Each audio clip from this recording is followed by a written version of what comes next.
మనలో చాలా మందికి జీవితంలో ఎప్పుడో ఒకసారి అనిపించే అతిపెద్ద డౌట్, నేను ఎవరికీ ఏ అన్యాయం చేయలేదు, అందరికీ మంచే చేశాను, అయినా నాకే ఎందుకు ఇన్ని కష్టాలు వస్తున్నాయి అని.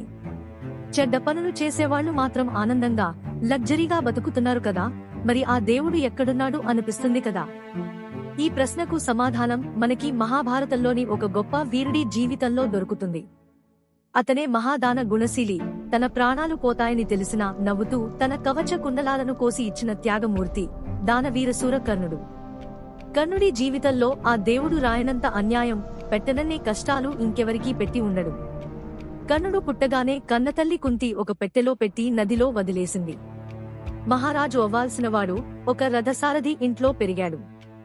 ప్రపంచంలోనే బెస్ట్ ఆర్చర్ అయ్యే టాలెంట్ ఉన్నా నువ్వు తక్కువ కులం వాడివి, సూతపుత్రుడివి అని ఆనాటి సమాజం అతన్ని అవమానించి గెంటేసింది.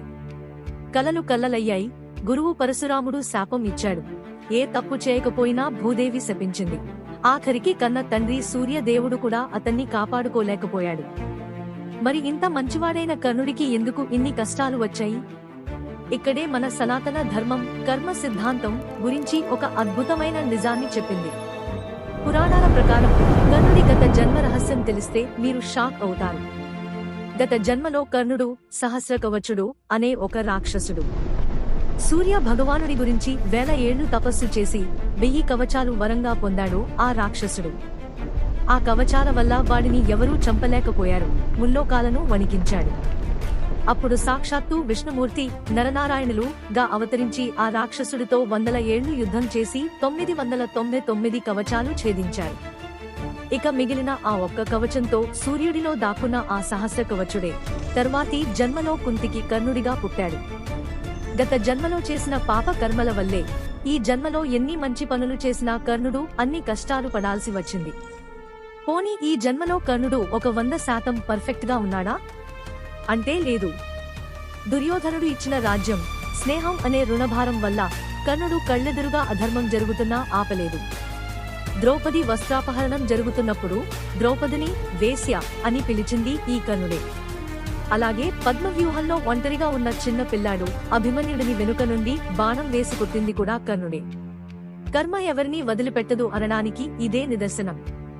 ఎంత గొప్ప దాన వీరుడైనా సరే చెడ్డవాళ్లతో, దుర్యోధనుడితో స్నేహం చేసినందుకు, అధర్మానికి సపోర్ట్ చేసినందుకు ఆ దేవుడు కూడా అతన్ని క్షమించలేదు.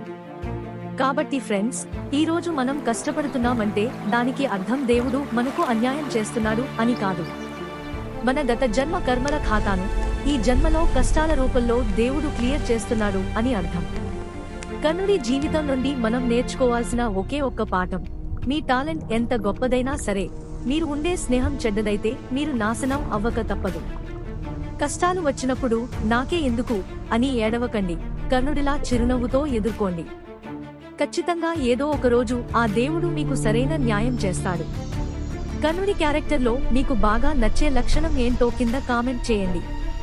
ఇలాంటి అద్భుతమైన జీవిత పాఠాల కోసం సర్వం వాణి ఛానల్ ని సబ్స్క్రైబ్ చేసుకోండి. జై శ్రీకృష్ణ.